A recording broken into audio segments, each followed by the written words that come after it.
ng Mandaluyong. Tawagin natin Sister Grace Gonzalez. Palakpakan at purihin natin si Yahweh El Shaddai. Amen. Praise the Lord. Isa pong mapagpalang gabi po sa ating lahat. Amen. Medyo kinakabahan po ang inyong abang lingkod. Pero let Him will be done. Amen. Amen. Yun po, isa pong mapagpalang gabi po. Ako po si Sister Grace from Mandaluyong City. Amen. Sa labas po. Amen. Yun po ang ipagpapatotoo ko po kung gaano kabuti ang ating Panginoon. Way back, nung alam ko po na patotoo ko na po ito, at lagi naman po ako nag-share kung gaano kabuti, kadakila ang Panginoon sa aming buhay, hindi lang po sa akin personal, pero sa aking pamilya po. Nung naalala ko po, habang nagdinilay po ako, naalala ko po yung isang tanong na, ano nga ba ang gaano nga ba kabuti ang ating Panginoon? Sa akin po, personal. Sabi ko po, naisip ko po na bigla po ako napaisip, bigla pong nag-throwback yung isip ko. At naalala ko po, nung bata nga po ako, nung pagkasilang ko lang po sa, alam ko po na-share ko na po ito, pagkasilang ko po dito sa mundong ibabaw, doon po, nag-critical na nga po ang aking buhay, pati po ang aking nanay, sapagkat lumabas po ako ng normal, pero yung liit ko po, syempre cute pa din po ako, amen? Maliit po ako nung pinanganak, pero normal po ako.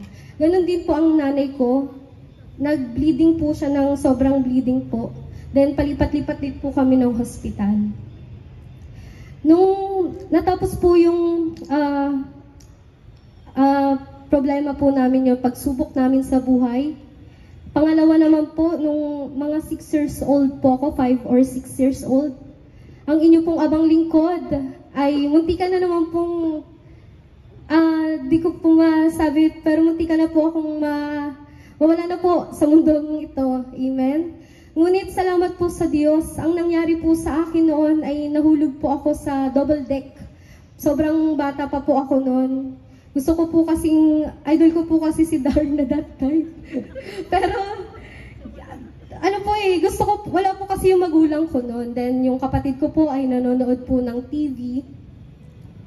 Tapos, that time, gusto ko pong tulungan yung nanay ko, nakuhain yung sampayan. Di ko po alam, sobrang, Jollibee ko din po, bida-bida po ako nung bata ako. Nahulog po ako. Yung pinaka-edge po, hindi ko po namalayan na yun na po pala yung pagtapa ko po ay yun na po malalaglag na po ako. Nalaglag na po ako that time. Pero that time po, grabe po yung, wala po kasi yung magulang ko, tapos si mama po na sa tindahan that time. Tapos nung nakita po, bali that time, wala po si papa, tapos parang inantay pa po nila si Papa bago po ako madala sa ospital. Pero nung nakita po ko, nung kinukwento po sa akin ito ng tatay ko, nung nakita niya daw po ako na wala na po akong malay, duguan po, nauna po ang ulo sa akin, sobrang dami pong dugo, tapos as in, hindi nga na daw po ako makilala. Salamat po sa Panginoon sapagkat hindi po ako na-operahan. Grabe po ang pagpapala ng Diyos sa akin sapagkat nadaan lang po siya sa gamot. Amen? Pero salamat sa Diyos sapagkat andito pa rin po ako sa inyong harapan. Napakadami pong pagpapala ng Panginoon sa akin. Amen? Kung alam niyo lang po lahat ng dinaras ko. Amen? Yun po, salamat sa Diyos. Pangatlo ko pong pagpapatotoo yung pagpasok ko po bilang mga awit sa ating ubasan, sa ating banal na gawain, amen. Nung bata pa po ako, pangarap ko na po na makapasok po bilang mga awit. Kahit hindi po ako ganun kagalingan, hanggang ngayon po hindi po ako ganun kagalingan. At madami pong nag-aano sa akin, nag-aalok. Ngunit inuuna ko po kasi yung pag-aaral ko. Yun po, salamat sa Diyos. In His time, sabi ko po sa Panginoon, na, Lord, patapusin mo muna ako sa pag-aaral ko.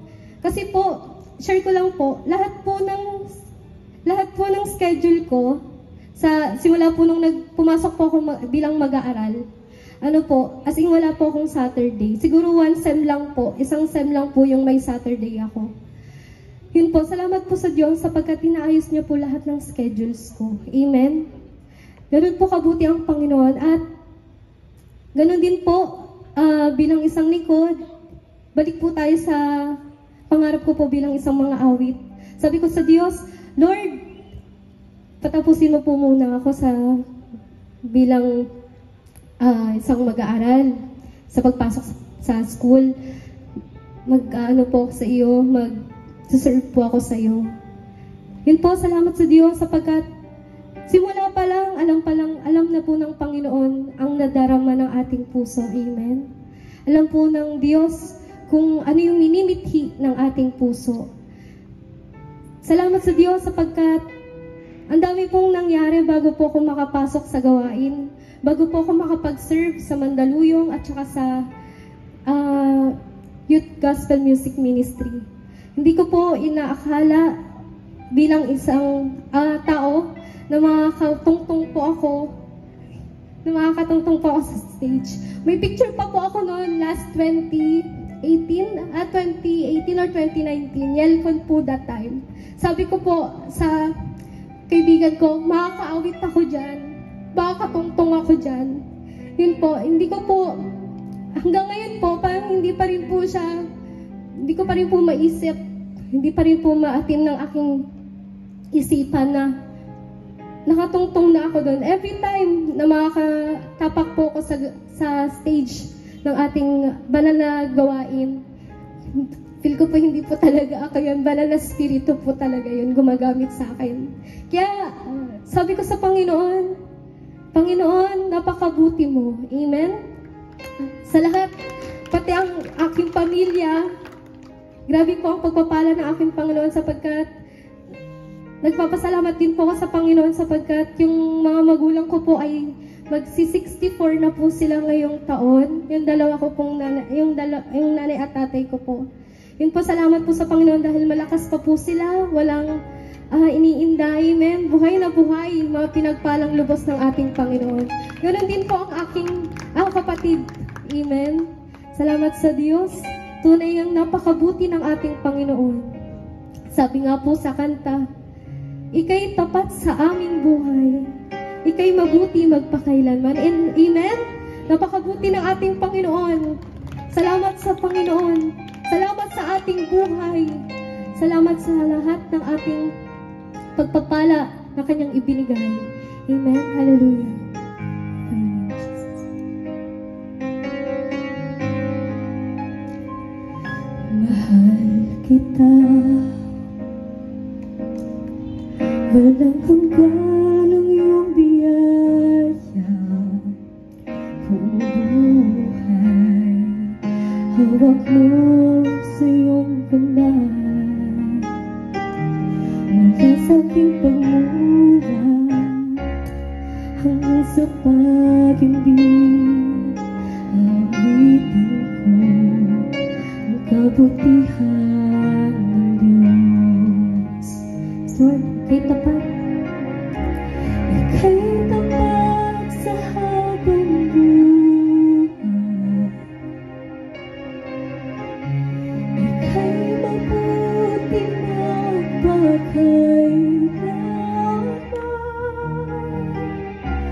Hanggat ako'y nabubuhay, awitin ko ang kabutihan ng Diyos. Salamat sa iyong kabutihan, Panginoon. Ang tinig mo ang siyang gabay sa kasakitan, at nariyan ka sa gitna ng kadiliman. Ika'y aking kaibigan, o Diyos aking Ama, at ako'y buhay sa kabutihan ng Diyos. Lord, salamat sa Diyos. Ika'y tapat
God